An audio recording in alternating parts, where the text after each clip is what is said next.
नमस्कार, मैं आपके साथ प्रिया तिवारी और आप देख रहे हैं प्राइम टीवी। शुरुआत करते हैं आज के बुलेटिन की। ओटीटी प्लेटफॉर्म पर आने वाली सीरीज में अब काफी ज्यादा बोल्ड सीन होते हैं और इन्हीं वेब सीरीज पर देश में कई लोग अब तक अपना विरोध जता चुके हैं। इसी कड़ी में कानपुर में बड़ा चौराहे के पास अंतर्राष्ट्रीय हिंदू परिषद बजरंग दल के कार्यकर्ताओं ने वेब सीरीज के खिलाफ जोरदार नारेबाजी की।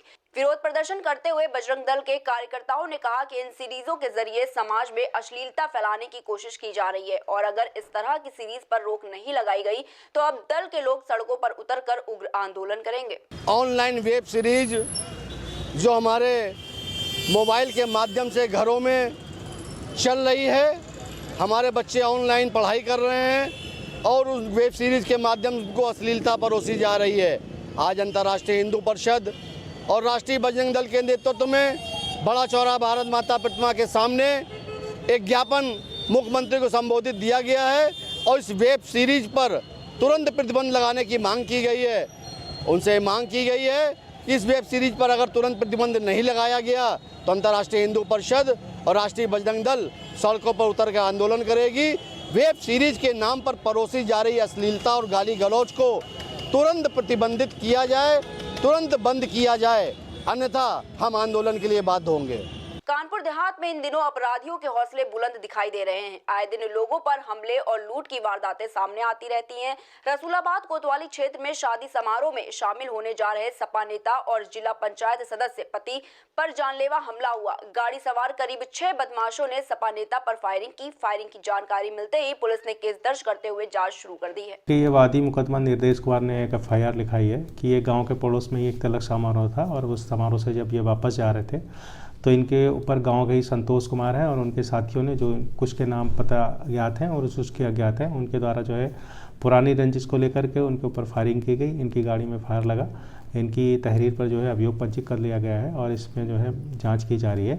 जो सही तथ्य होंगे उसके आधार पर कार्रवाई की जाएगी। लेकिन इस क्रम में ये भी पता चला है कि जो वादी मुकदमा है इनके ऊपर 10 मुकदमे पंजीकृत हैं और ये अपराधी प्रवृत्ति के व्यक्ति हैं।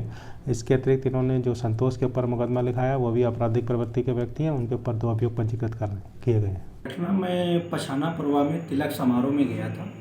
वहाँ से नैनपुर के लिए जा रहा था एक पुत्री की शादी में। तो गदाईपुर बम्बी के पास एक काली स्कॉर्पियो खड़ी थी बिना नंबर की।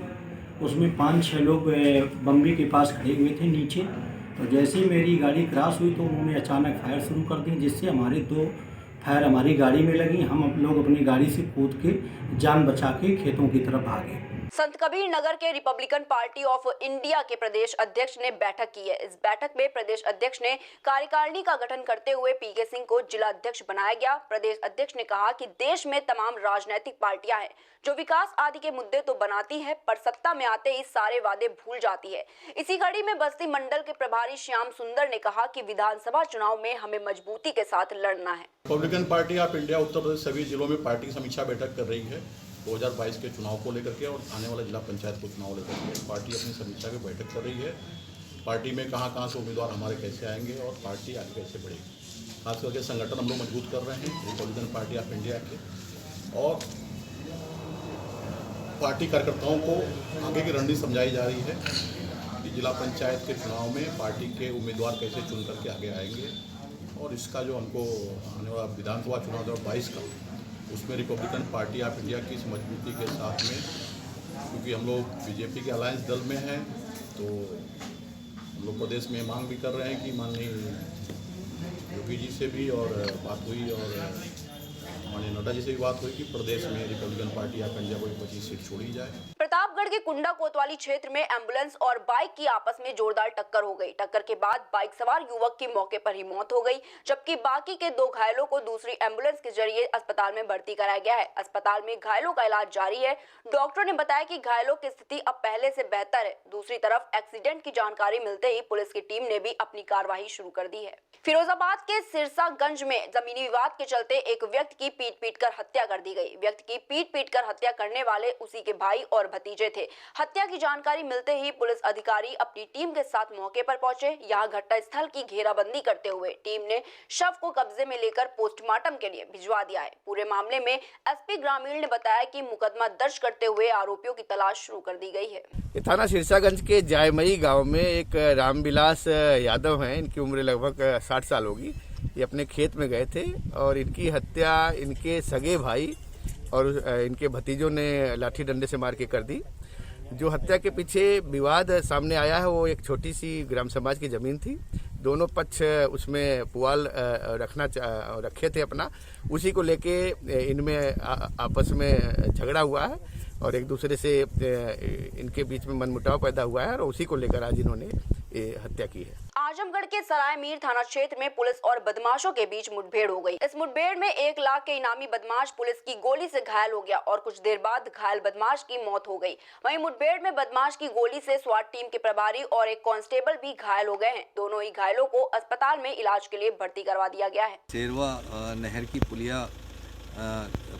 पुलिया पर जो कि थाना सराय मीर क्षेत्र में स्थित है, एक पुष्ट सूचना पर कि तरवा थाना क्षेत्र के बांस गांव में सत्यमेव जयते प्रधान जी के की हत्या का मुख्य अभियुक्त जो कि 1 लाख रुपए का इनामी बदमाश है, यहाँ पर एक खंडहर मकान में है, उस पर इसकी घेराबंदी की गई। अभियुक्त द्वारा अंदर से पुलिस पार्टी पर फायरिंग की गई। पुलिस पार्टी के द्वारा जब इसे कॉर्डन ऑफ किया गया तो अभियुक्त उसमें से फायरिंग करता हुआ भागा। कई थानों की पुलिस बल और मेरे और डीआईजी महोदय द्वारा तत्काल मौके पर पहुंचा गया तथा घेराबंदी की गई। अब मुलजिम द्वारा लगातार फायरिंग की गई और फायरिंग में एक उपनिरीक्षक और एक कांस्टेबल को गोली लगी। काउंटर फायरिंग में बदमाश को भी गोली लगी। तीनों को तत्काल हॉस्पिटल भेजा गया और जहां पर सदर अस्पताल में बदमाश को मृत घोषित कर दिया गया है। कानपुर देहात के सिकंदरा थाना क्षेत्र में एक तेज रफ्तार बस ने बाइक सवार को जोरदार टक्कर मार दी। इस एक्सीडेंट में बाइक सवार युवक की मौके पर ही मौत हो गई। एक्सीडेंट की वजह से बाइक में भयंकर आग लग गई। लोगों की सूचना के बाद घटनास्थल पर पहुंचकर पुलिस ने शव को कब्जे में लेकर पोस्टमार्टम के लिए भेज दिया है। हमीरपुर के मौधा कोतवाली में ट्रक और गाड़ी की टक्कर में 24 से अधिक लोग गंभीर रूप से घायल हो गए। घायलों में बच्चे और महिलाएं भी शामिल हैं। नेशनल हाईवे 34 पर नरायच गाँव के पास हादसा हुआ। सभी घायलों का अस्पताल में इलाज जारी है।